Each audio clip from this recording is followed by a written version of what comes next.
Hi guys. Okay, so hopefully you got your atomic structure notes with the diagram done already. If you haven't done that, you need to do that first. There's a big diagram on the board that the sub might have gone over with you. Otherwise, there's a document on Google Classroom that has my notes on it. We can go over them again tomorrow to make sure that you're caught up. But these notes, page 3 of your notes, this is going to help you with your homework tonight, which is part A, just this front side. The back side is another night's homework, so just this front side. So in this worksheet, they're wanting you to figure out all this information about an element, but they only give you one piece of information. So that can be tricky. The supplies you're going to need will be these notes that I'm about to do, a periodic table, and then of course your worksheet, and the notes that you just did maybe. So I'm going to point out a few things. You're going to want this periodic table because it gives you all of this information that you need. So right here, you should be writing and following along. This is your element name. Okay, in this case, it's aluminum. This number right here, it's going to be a whole number.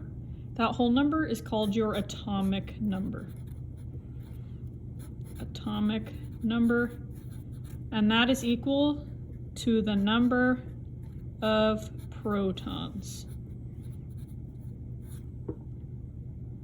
Okay, this big symbol we know is the element symbol.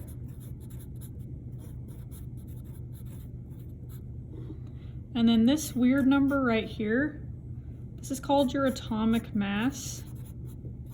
If you remember from your other notes, that is just an average of all the different possibilities that we have of our protons plus our neutrons. Okay? So, the example, it's already shown for you, but I'm going to walk through it again.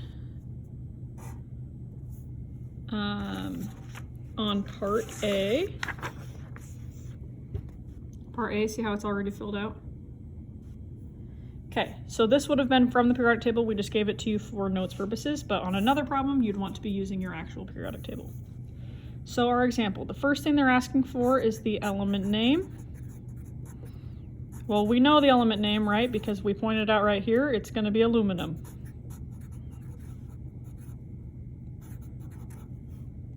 Okay, it's going to ask for the symbol. Again, we know that big bolded thing right here is aluminum, Al. Okay, the atomic number, that is the whole number that they give you usually at the top of a periodic, of the boxes in the periodic table. See that right here is beryllium is 4. Okay, aluminum, that's going to be 13. You're literally just going to write a 13 right there. Atomic mass slash mass number.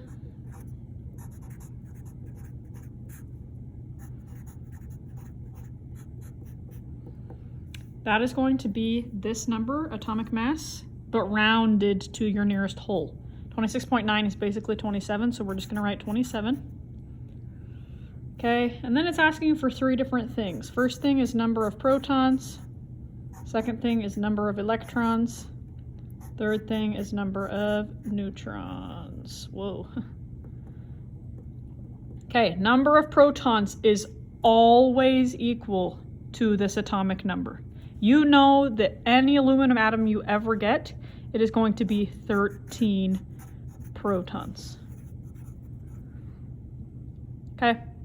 For the purposes of this worksheet, electrons will be equal to protons because these are all neutral atoms. We'll talk more about when they aren't neutral later on. But for now, oops. Sorry, I got distracted. There should be 13 electrons as well as 13 protons. Okay, so on this worksheet, these two guys, sorry, should be the same. Okay, now one of the hardest parts, we have to figure out the number of neutrons, okay? We know that our atomic mass gives us the number of protons as well as the number of neutrons. Okay, is equal to that mass number. So we could say 27 is equal to 13 protons plus X amount of neutrons. We're trying to find that. The way that we solve for X here is we want to subtract, sorry, that's an equal sign. We want to subtract 13 from here, subtract 13 from here. That cancels out. X is equal to 14, right? So you're going to say 14 neutrons. And as you can see, these are the exact same answers that are shown here in your example. I'm going to do another video if you still need help, helping you on how to do helium. Check out Google Classroom for that.